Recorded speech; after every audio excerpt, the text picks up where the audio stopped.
got any kids here today? I can see a few of you. Want to come down the front? I've got a very special story just for you. And as you're coming down, I want you to think of a question. I want to think of an answer to this question. Is there anything that your friends ever do that annoys you? Is there anything that your friends ever do that annoys you? I can see some other kids here. You're welcome to come down if you want. Otherwise, you can sit right there and follow along with the story. Is there anything that your friends ever do that annoys you? Does anyone have any answers? Your friends ever annoy you? No? What about your siblings? Do your siblings ever annoy you? Yeah? What do your siblings do that annoy you? Some of your siblings are sitting back there, so you have a free shot. Anything your siblings do that annoys you? They won't get out of your room when they ask you to. Growing up, my sister and I, we drew an imaginary line between our bedrooms, and if you dare stepped over, there was hell to pay. Some of the people that we love most sometimes annoy us, and sometimes they are a little bit spiky. Sometimes the people who we want to be in relationship with and get to know do things that frustrate us. So what do we do with that? As I think about myself, there's lots of things that happen that sometimes annoy me, but it's all in our response. So my question is, how is it possible to succeed even when your friends or your family or your loved ones annoy you? And I was struggling with this problem until I met this echidna. This is an echidna. Where do echidnas come from? Australia. They eat ants. What else do they do? Anyone know what else they do? The most important thing that echidnas do, they lay eggs.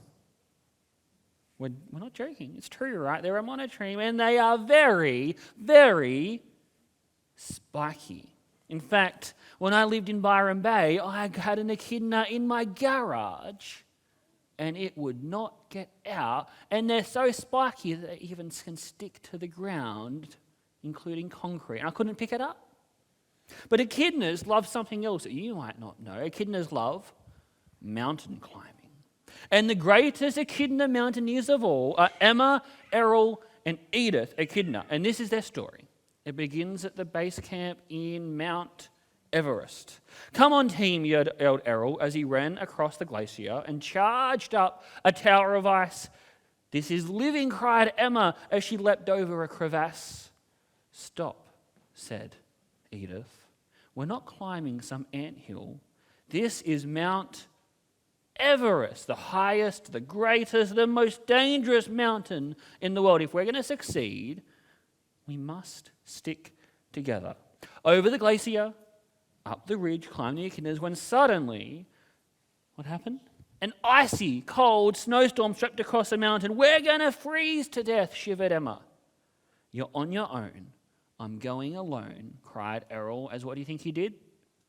Charged up the mountain. "Stop," said Edith. "If we're going to survive, we must stick together. Quick, into the little red tent." So they scrambled out of the storm and into the little red tent. Now, would you like to snuggle up with an echidna? No? Why? Are they a bit spiky? Yeah. Now, you probably think echidnas are snuggled up, drinking hot chocolate and singing camp songs. Let's take a look inside the tent and see what was going on. What do you reckon? "Ow! Eat! Ah! You almost killed me with your spikes," cried Emma. "You spiked me first," yelled Errol. "I'm out of here." "Stop," said Edith. "Of course we're spiking each other. We're echidnas. But if we're going to survive, we must stick together." So Errol, Edith, and Emma got as comfortable as possible, sleep as they could.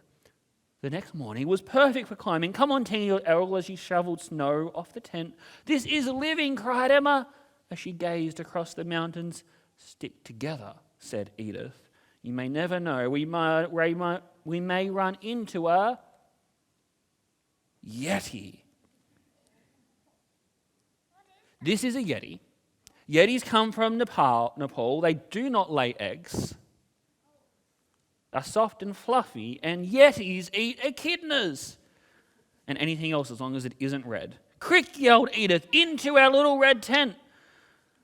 You probably think the echidnas are sitting inside, eating marshmallows and telling Yeti jokes. Why did the Yeti cross the road? Let's peek inside and see what do you think's going on inside the tent. Out, eat. You spiky me to death, you spiky head. Well, I'm out of here, you spiky sir. Stop, said Edith. Of course we've all got spiky heads and spiky everything.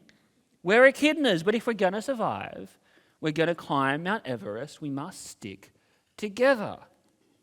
So out of their tent, the Yeti was gone, and off they climbed as Emma cried onto the ledge. Come on, team, yelled Errol as he fed out more rope, and up and up and up above the clouds they climbed, and they parted the sand before them. The summit was a great smooth cliff. Errol looked at Edith. Edith looked at Emma, and Emma looked at Errol, the great smooth cliff where no one nor claw could hang. They had a plan. Out, said Emma as she leaned against the cliff and Errol stood on her head. Eat, said Errol as Edith climbed up onto her shoulders. Ah, said Edith as she stretched towards the top of the great smooth cliff and grasped a tiny claw. Hold. We did it, team, yelled Errol. This is living, cried Emma. We may be spiky, said Edith, but we stuck together. We are echidnas on Everest. How are they going to get down? They've got spikes. They'll work it out. But what I want to tell you is that in your families, in your friend groups, sometimes things are a little bit spiky.